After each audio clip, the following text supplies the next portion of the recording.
You're still waiting for someone to notice you, to pick you, to give you the green light? Here's a thought. What if the permission you're waiting for is a trap? Today we stop asking. We're going to find out. Welcome to Sunday Spark. Hey there, welcome to the Sunday Spark, where we ditch those Sunday scaries and ignite some serious inspiration before the work week. I'm Faye Chappell, your semi-sassy guide and the founder of the Regeneration Company, and I'm here to help you crush burnout, brainstorm big ideas, and remember that success should actually feel good. So grab your coffee, strap in, and let's spark some insight. Hi, I'm Faye Chappell, and you're listening to Sunday Spark, the show about playing a smarter game. And you've probably heard this advice: let them misunderstand you, let them underestimate you. It's good advice. It's about survival. It's a defense strategy, protect your sanity. But survival doesn't get you promoted. Survival doesn't build an empire. Today we're talking about the offensive strategy, right? The offense. We're talking about the power move.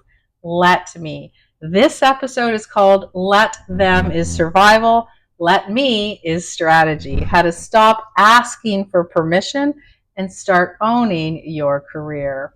We're going to dismantle that permission-based mindset that keeps so many talented professionals stuck. And in the next few minutes, you're going to learn why waiting for approval is really the slowest path to success. We're going to talk about a story of a founder that I knew who stopped seeking validation and started building a powerhouse brand on her own terms. Or how a mid-level manager used three simple words: let me try, to completely change their career.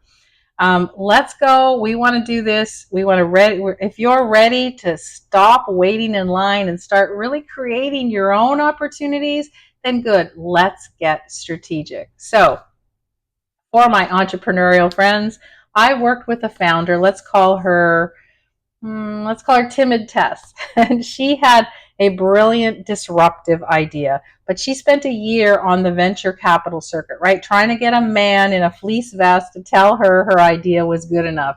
And she was waiting for that permission, right? And every no chipped away at her confidence, and her business was going nowhere because she was convinced that she needed someone else's stamp of approval to really begin what she wanted to do. Her let them mindset was, let them reject me. It's fine. But it wasn't fine. She was miserable. So the shift happened when she flipped the script, right? We talked at great length, and she finally said, okay, screw this. Let me prove this works. And she stopped seeking permission and started really seeking proof of concept. She used her own small savings to launch a really bare bones version of her product, a minimum viable product. You guys all know what that is. And she focused on getting just 10 paying customers, and she obsessed over their feedback. And 6 months later, she had a profitable, growing business, which with fiercely loyal customers, because she spent the time with them. And guess what? The investors that she had chased started calling her. She didn't need their permission anymore. She had her own power, her own data, her own success. So the takeaway here is, don't wait for permission to build. Give yourself permission to start small, to get traction, to create your own validation. The market gives permission to those who don't ask for it, right? In the corporate world, this permission-based culture is really a career killer, right? You know what I'm talking about. People wait to be assigned to the cool project, right? They wait to be tapped for the promotion. They do great work and hope their business is visible and their boss magically notices, right? Hope, as you know, is not a strategy. So there was a client we worked with, Ian. I'm going to call him Invisible Ian. He was smart and he was capable and he was a project manager, but he was constantly being passed over. He'd watch flashy colleagues get those high profile assignments, and his strategy was to keep his head down and hope his good work would speak for itself. And you know it didn't. It whispered, right? He didn't get anything he wanted. His manager gave him some tough love, and he said basically, stop waiting to be asked to dance. I love that. Stop waiting to be asked to dance. So Ian changed his approach, right? And the next time a challenging cross-functional initiative was announced and he really wanted it, instead of waiting, he spent a weekend mapping out how a high-level project plan would look, right? And then he walked into his boss's office on Monday and said, "Let me take the lead on this. Here's my plan." His boss was stunned and impressed. He got the assignment. This single act of proactive ownership, of saying, "let me" instead of "may I," completely altered his reputation. He was no longer invisible Ian. He was initiative Ian. He got promotions and promotions and promotions. So the takeaway is really simple. In a corporate setting, permission is rarely given, it is taken through proactive, well thought of acts of really strategic self advocacy, right? You have to be your own advocate. I remember when a headhunter called and they had a job that this company was interested in talking to me about. And I wrote an entire plan of what I would do in that job, not to get the job. First, I had to convince myself if I wanted it.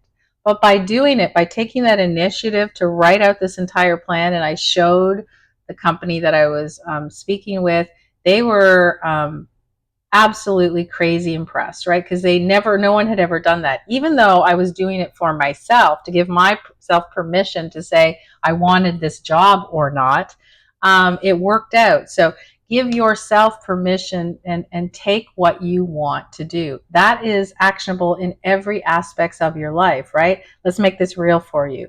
There are 3 actions that you can build your let me muscle this week, okay? Number 1 is to conduct a permission audit. So what are you waiting for a green light for that you could give yourself the green light? Is it launching a blog post? Is it reaching out to a high-level contact? Is it pitching a crazy idea?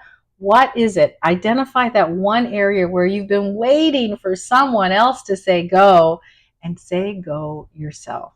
Number 2 is I want you to rephrase your ask. So I want you to look at your emails and conversations. How often do you use permission-based language like, "would it be okay?" or "I was just wondering if I could"? And I want you to rephrase that. Turn that question into a confident statement. Instead of say, "can I share an idea?" say, "I have an idea I'd like to share." It's subtle, but it's a powerful shift, right? So whenever I want to share ideas, I just say, "hey, here's some ideas I have. Feel free to go ahead and use them," right? I don't ask permission. I share the idea that I want to share first, right? And then finally, I want you to do this one act of agency challenge, basically. So your mission is to take one small strategic action without asking permission or validation first. And I want you to ship the good enough version of the report, okay? Volunteer to run the meeting agenda. Make one small decision that you'd normally escalate, right? Start building that muscle of executive ownership of any aspect of your life, but just give yourself permission, at least one little thing to do today. Okay, there's a quote that's attributed to this programming pioneer, Grace Hopper, and it's easier to ask forgiveness than it is to get permission, right? You guys all know what that's like. It's like I always do that. I'm like, I'd rather get my wrist slapped than wait and wait and wait. So that's the theory that I've always worked on. If you're comfortable with it, I want you to do it too. This doesn't mean be reckless. It means have a bias for smart action, right? Stop letting those imaginary gatekeepers stall your progress. I remember with one company, a product wasn't selling, and so I decided to display it differently, not as the merchandising guidelines told me, but I knew that it would work because I was working with other elements of the business that it worked in. And in 1 week, it just blew off the shelf. We couldn't believe it. Everything was sold out. I actually got in trouble by the vice president because they said, "hey, you didn't get permission to do this." The president, on the other hand, said, "great job. We're going to roll this out to all the stores." So again, you have to decide where you want to stand. Where do you want to stand on everything that's coming your way? Let them really protects your peace, as I said. Let me builds your power. You need both to play the game at the highest level. So your action this week is simple. Find one place to apply the let me principle. Let yourself lead. Let yourself try. Let yourself take up space. What's one thing that you can give yourself permission to do this week?